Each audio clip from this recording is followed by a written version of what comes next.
बच्चों, मास्टर मंत्रा चैनल पर आपका फिर से स्वागत है। आज की वीडियो में हम लोग क्लास 6 रेनबो का लेसन 8 गुलिवर इन लिलीपुट का एक्सरसाइज यानी कि क्वेश्चन आंसर हल करने वाले हैं। तो वीडियो को बहुत ही ध्यान से देखेंगे। वीडियो को लाइक कर दें और चैनल को अभी से सब्सक्राइब कर दें, क्योंकि आगे के चैप्टर के भी क्वेश्चन आंसर हम लोग इस चैनल पर देखेंगे। तो चैनल को सब्सक्राइब करना ना भूलें। पहला क्वेश्चन है जिसमें नीचे दिए हुए क्वेश्चंस के क्वेश्चन आंसर लिखने हैं। तो इसमें पहला क्वेश्चन है, what was the name of the seller? नाविक का क्या नाम था? ये इस चैप्टर को पढ़ा होगा आपने, तो आप जानते होंगे कि उसका नाम था गुलिवर। तो इसका हम लोग आंसर लिख देंगे, the sellers name was Gulliver. जो सेलर था उसका नाम था Gulliver. Name the island Gulliver reached after the storm. Storm का मतलब तूफान के बाद जो गुलिवर था वह किस आइलैंड पर, किस टापू पर पहुंचा, उसका क्या नाम था? यही प्रश्न में पूछा हुआ है। तो इसका आंसर हो जाएगा Lilliput. What were the people of Lilliput like? Lilliput जो आइलैंड था उसके लोग कैसे थे? तो इसका आंसर हो जाएगा, आप लोग लिख लेंगे, the people of Lilliput were very tiny.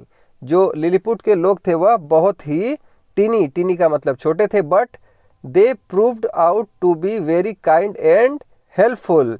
यानी कि जो वहाँ के लोग थे वो बहुत ही छोटे थे, लेकिन उन्होंने ये प्रूव कर दिया कि वे बहुत ही दयालु और बहुत ही सहायता करने वाले प्रवृत्ति के लोग थे वहाँ पर। अगर आप इसका आंसर लिख नहीं पा रहे हैं तो मैं आपसे कहूँगा कि आप इस वीडियो को पॉज कर लें और इसका आंसर साथ साथ में रोक रोक कर लिखते जाएं, और इसके साथ ही मैं इसका हिंदी अनुवाद आपको बताते हुए चल रहा हूँ। What did Gulliver eat for lunch? Gulliver ने लंच में क्या खाया? Gulliver ate 1000 loaves of bread. एक ब्रेड का जो एक बड़ा सा लोव होता है, वैसा गुलिवर ने 1000 लोव्स खाया। 100 कॉलीफ्लावर, कम से कम सैकड़ों फूल गोभियाँ खाई। एंड 100 शीप फॉर लंच, और 100 शीप यानी कि भेड़े उसने लंच में खाई। अकॉर्डिंग टू यू, आपके हिसाब से, What was the funniest thing about the people of Lilliput? यानी आपके हिसाब से लिलीपुट के लोगों में सबसे फनी, सबसे विचित्र या फिर सबसे मजाकिया बात क्या लगी? तो the Lilliputians were so tiny as compare to the giant size Gulliver. यानी कि गुलिवर के आगे जो वहाँ के लिलीपुटियंस थे, यानी कि लिलीपुट के जो लोग थे वह इतने छोटे थे। Yet they thought that their thread like ropes could hold Gulliver for long। फिर भी वे सोचते थे कि जो उनका एक धागे की तरह जो उनकी रस्सियां थी, जो उनके रस्से एक गुलिवर के सामने एक धागे की तरह लग रहे थे, वो सोच रहे थे कि वो इससे गुलिवर को पकड़कर बांध सकते हैं। It was the funniest thing about them. यही उनमें सबसे विचित्र या फिर सबसे मजाकिया बात लगी। क्वेश्चन नंबर 2 है, correct the following sentences and rewrite them. ये जो सेंटेंस दिया हुआ है वो गलत है और उसको आपको सही से लिखना है। पहला वाला है, Gulliver was a pilot. Gulliver एक पायलट था, तो पायलट नहीं था, वह एक सेलर था। तो यहाँ लिख देंगे गुलिवर वॉज अ सेलर। अगला है, Gulliver tied the tiny people. Gulliver ने छोटे लोगों को बांधा, जबकि इसका उल्टा हुआ था, the tiny people tied the Gulliver. यानी कि छोटे लोगों ने गुलिवर को बांधा। The tiny people were not helpful. जो छोटे लोग थे वो हेल्पफुल नहीं थे, ये गलत है। वो बहुत ही ज़्यादा हेल्पफुल थे और बहुत ही ज़्यादा उदार प्रवृत्ति के थे। The tiny people were helpful, ये लिख देंगे। The king made a boat for Gulliver. जो राजा थे उसने गुलिवर के लिए बोट बनाई, तो ऐसा नहीं है। The tiny people made a boat for Gulliver. जो छोटे लोग थे लिलीपुट के, उन्होंने गुलिवर के लिए क्या बनाई? नाव बनाई। अब वर्ड पावर में देखते हैं क्या है। Words having the same pronunciation but different meaning are called homophones. यानी कि अगर एक ही तरह के आवाज वाले जो शब्द हैं और उनके मतलब अलग अलग हैं, उसको होमोफोन कहते हैं। ठीक है। Use the following homophones in the sentence of your own to bring out the difference in meaning. यानी कि जो यहाँ शब्द लिखे हुए हैं उससे मिलता जुलता, यानी कि उसी साउंड का एक शब्द आपको बनाना है और उसका वाक्य प्रयोग लिखना है, ताकि आप उसकी एक उसका एक अर्थ स्पष्ट कर सकें। जैसे 8 लिखा हुआ है, ठीक है, तो 8 और ATE 8 दोनों बोलने में एक जैसे लगते हैं लेकिन उनका अर्थ अलग अलग है, ठीक है। तो जैसे I bought 8 bananas from the grocer, मैंने ग्रोसर से क्या कितने बनाना खरीदे, 8 बनाना खरीदे। She ate porridge with curd in lunch, यानी कि उसने लंच में पॉरिज 8 का मतलब खाया, इस 8 का मतलब 8 और इस 8 का मतलब खाना, उसने यानी दलिया खाई। कर्ड के साथ लंच में उसने क्या खाया, दलिया खाई। टेल का मतलब होता है पूंछ और टेल का मतलब होता है कहानी। The dog wagged its bushy tail, जो कुत्ता था उसने अपनी पूंछ को हिलाई, ठीक है। और यहाँ टेल का मतलब हो गया कहानी।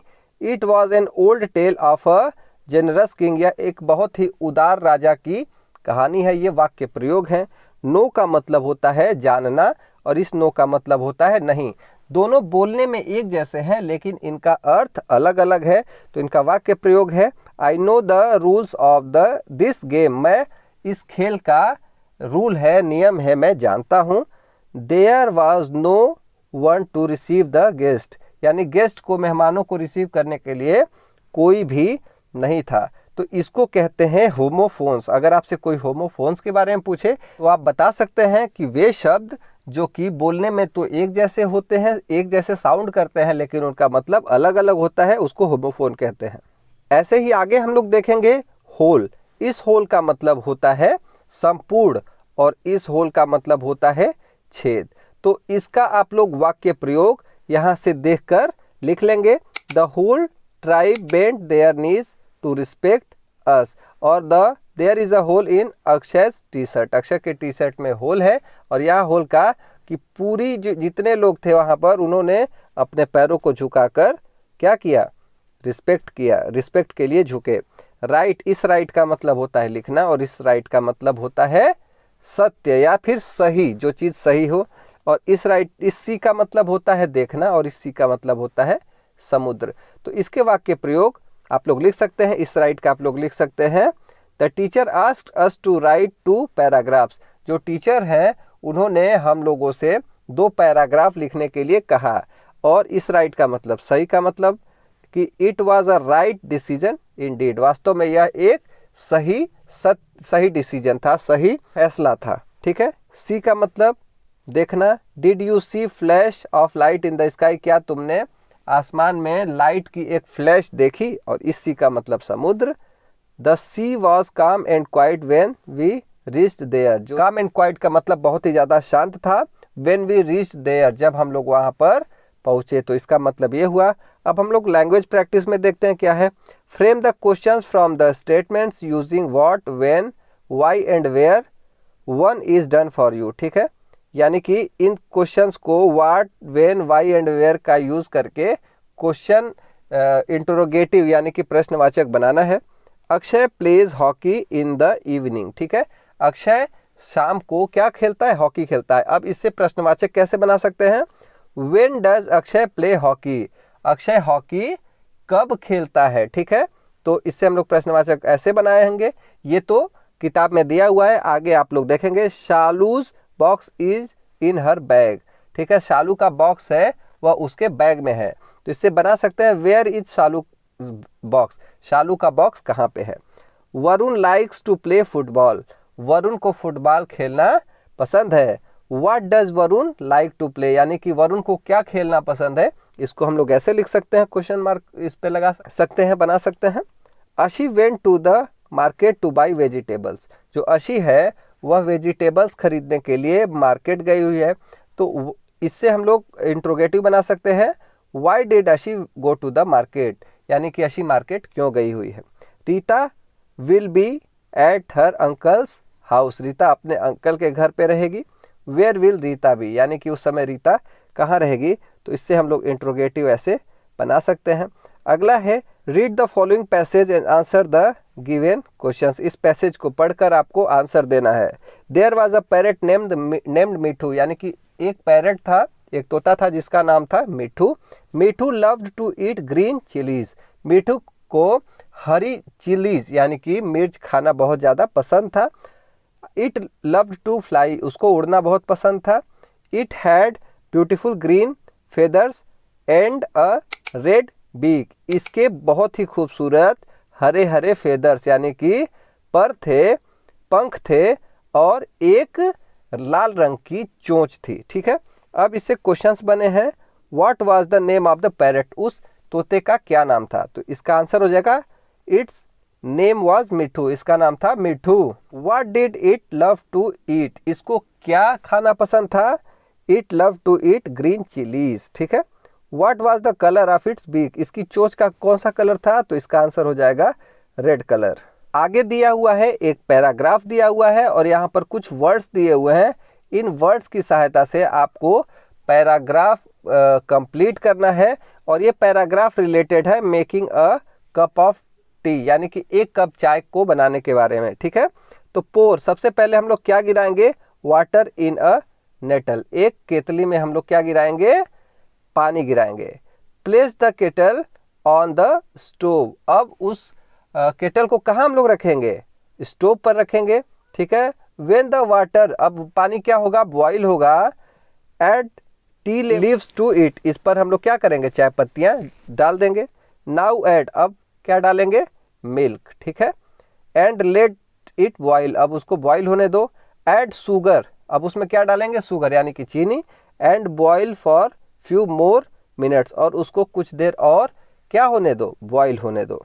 Now the tea is ready to serve, अब जो चाय है वह परोसने के लिए क्या है? रेडी है, तैयार है। टेक अ स्टेनर, एक स्टेनर लें। And pour the tea into the cup. ठीक है, और एक स्टेनर से जो चाय है उसको कप में क्या करें? डाल दें। ठीक, नाउ एंजॉय द सिप, और चुस्कियों का आनंद उठाते रहें। तो उम्मीद करता हूं कि आपने सभी क्वेश्चन के सही सही आंसर्स लिख लिए होंगे, और अगर नहीं लिख पाए, वीडियो तेज चल रही थी, तो आप पीछे करके वीडियो को पॉज करके उसका आंसर जरूर लिख लेंगे और याद करेंगे। और अगर ये वीडियो आपको हेल्पफुल लगी तो वीडियो को लाइक करें, और इस चैनल पर आगे हम लोग सभी चैप्टर के क्वेश्चन आंसर सॉल्व करेंगे, तो चैनल को जरूर सब्सक्राइब कर लें। मिलते हैं अगले वीडियो में, तब तक पढ़ते रहें, अपना ख्याल रखें। Thank you, bye bye.